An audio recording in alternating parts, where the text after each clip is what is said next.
years ago, my dear friend Omar Malik and I left our comfortable New York City home and moved to Karachi in Pakistan. We had this crazy idea of building a film, or we called it a tone poem film, about the streets of Karachi. To this day, I still have no idea what the hell a tone poem film means, but the phrase allowed us to start filming things with this sort of freedom. And with this freedom, what happened was we started finding these really cool characters. And one of them was this guy named Slamat Ali.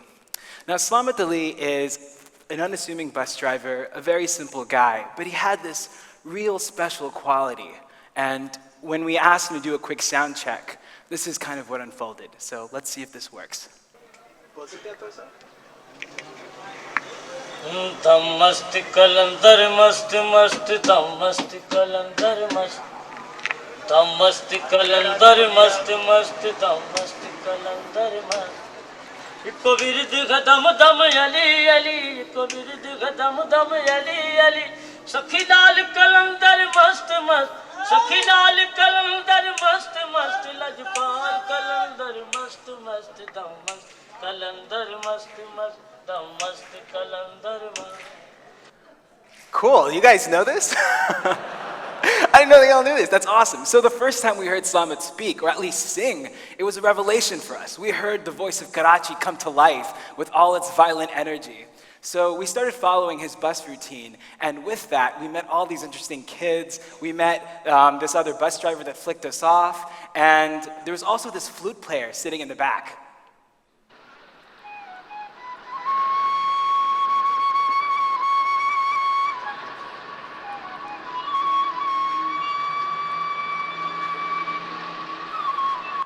Do you guys have flute players playing in your bus? I don't know. But that was actually pretty cool. So we thought, what if we get this flute player and Slamat Ali to collaborate, like almost like a jam session or something. So in the middle of the night, after Slamat Ali's exhausted from his long bus route, we got him to do something with the flute player. Here's what happened.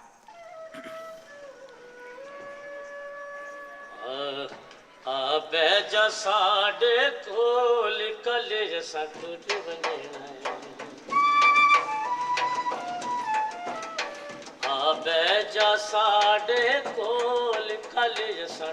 vajna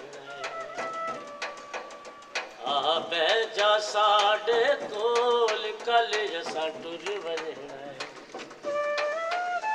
do bolte mithde bo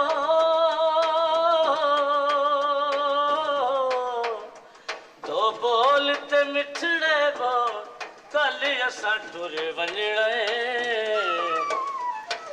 beja sade kol kale satur vajna beja sade kol kale satur vajna. This is the first time I've actually ever shared any of this footage. Other than like my wife and a few friends, you guys are literally the first people that are watching any of this. And the reason for that is because the final film that we made had absolutely nothing to do with Slamat Ali. The film is called These Birds Walk, and it's about a runaway child in Pakistan. And the narrative arc follows him, his whole life hanging on one critical question, on what does home mean for him. So when you have such a straight, traditional documentary approach, all these ambitious ideas of a tone poem film kind of fall to the edges. And what happens is, all this material ends up on a hard drive in my living room in New York City collecting dust. So today, I'm hoping to open up this hard drive and share a lot of stories very similar to Slamat Ali from the streets of Karachi, the streets that, not that I necessarily grew up from, but it's still my motherland, so I'm really happy to share some of this with you guys. To end this presentation, I wanted to actually share with you something that people don't really know a lot about, or at least we all have some kind of a semblance of a delivery boy in our cultures. But I wanted you to meet the oldest delivery boy I've ever met in my life. It's an 80-year-old man named Aslam Baba. And what's interesting about Aslam Baba is that he goes and delivers food from houses. He picks up food from people's houses and then delivers them into the offices in the main city. And here's what it looks like, basically. He goes to the apartment complex. People throw down the food because they don't want to meet him, right? Grabs the food, and he goes. Aslam Baba is always on a time crunch. Things have to move fast with him because he doesn't know, like he has to get to the places through lunch and everything. And I remember when we were setting up a little camera, and my co-director was filming, so this is me setting up the camera, and Omar, you can see him with the camera, he's getting ready, and before we can even press record or say, okay, we're shooting, Aslam Baba starts moving. He goes, come on, come along.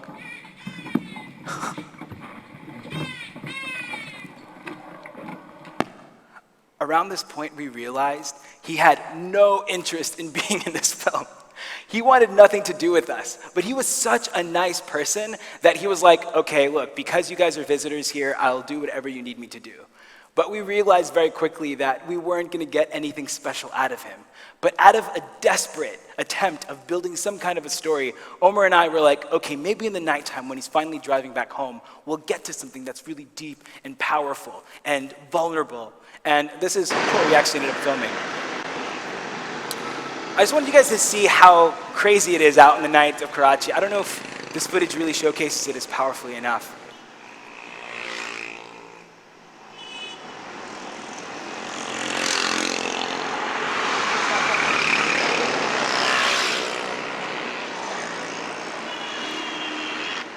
And at that point, Slamat, when he left the frame, he kind of left us as well. We lost him to the city, we lost him to his family, and we lost him back to his beautiful routine, the way he likes his life to be. So I share all these disparate stories to kind of give you guys a glimpse of a beautiful place that I come from. A city that's usually been marginalized in the headlines, but to me is such a special place. A place where people sing for joy, people sing for fame. A part of me wishes that Salamat could see the way you guys joyously reacted to him singing. A place where people just love to be glamorous, and a place where people just want to get on with their lives and not have idiotic Americans filming them. That is my Pakistan, that is my Karachi. But the unfortunate reality is that when you're cutting a film, you start losing this. You start losing these beautiful moments. And it becomes something that is still powerful in its own right. But the way I remember it, it just didn't come through that way. I want to leave you guys with this really powerful quote that's loosely associated with Jean-Luc Godard. Filmmaking is 24 frames per second of truth, and every cut is a lie. Now, we can see how this associates with filmmaking and just generally the imperfections that I showed you guys. But this quote is also so relevant to our own lives. Like, how many of us are so conscious of like what angles we show of ourselves when we take a selfie, right? Even now when I'm standing here, I'm afraid that maybe my thighs are looking too big, so I'm trying to like stand at a certain angle so it'll be more, better for the camera or whatever. So these kind of truths or these lies that we make for ourselves are just how we kind of filter society. And a part of me that I've done today is kind of airing my dirty laundry. I'm sharing with you my imperfect moments.